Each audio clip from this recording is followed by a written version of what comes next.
Mark joins us live with the details. Dre. Rudabeh, good morning. They call it the plastic pipeline. Ghost guns made from plastic sold on streets across America, and many of those guns later used to maim and murder people. The bloodshed and the body count simply associated with these guns has become too large to ignore. Ghost guns are beginning to flood America's streets.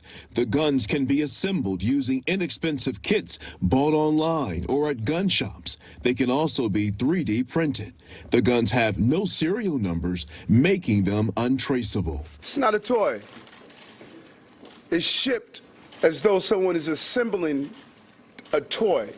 In New York City this week, the NYPD providing a remarkable display of ghost guns. So far this year, 153 ghost guns have been seized. That's a 350% increase in ghost gun seizures during the same time period a year ago. In April, an innocent 16-year-old girl walking home from school in the Bronx was shot and killed with a ghost gun. This was our real problem here. The mayor, with the backing of New York Governor Kathy Hochul, is now going after one of the nation's largest suppliers of untraceable gun parts. In a letter to the ATF, Adams is asking the federal agency to revoke the federal firearms license of Polymer 80, calling the company a clear and present danger to public safety.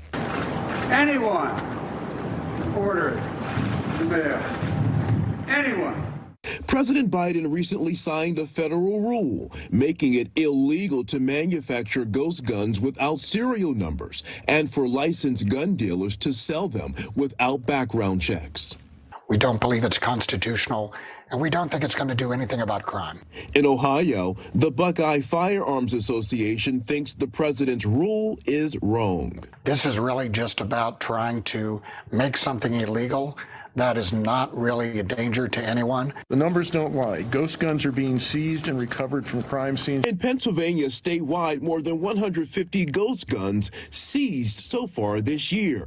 In the nation's capital, in only 1 week in April of this year, cops recovered close to 70 illegal firearms, many of them ghost guns. And on the West Coast, in 2019 in Santa Clarita, California, a 16-year-old student used a ghost gun to kill 2 students and severely injure another. The ghost gun dilemma is troubling when you consider recent data from the CDC, which says U.S. gun deaths hit an all-time high in 2020, with more than 45,000 people suffering a gun-related death. That's roughly 124 people dying every day from a firearm. Gun rights groups would say that ghost guns are not the real problem. Rather, they argue that gangs and the illegal drug trade is what's fueling so much of America's violence happening across the country. However, Rudabeh, there are many people who would disagree with that argument. Thank you so much for watching. Make sure to click on the red subscribe button below so you can get more of NewsNation's fact-driven, unbiased coverage.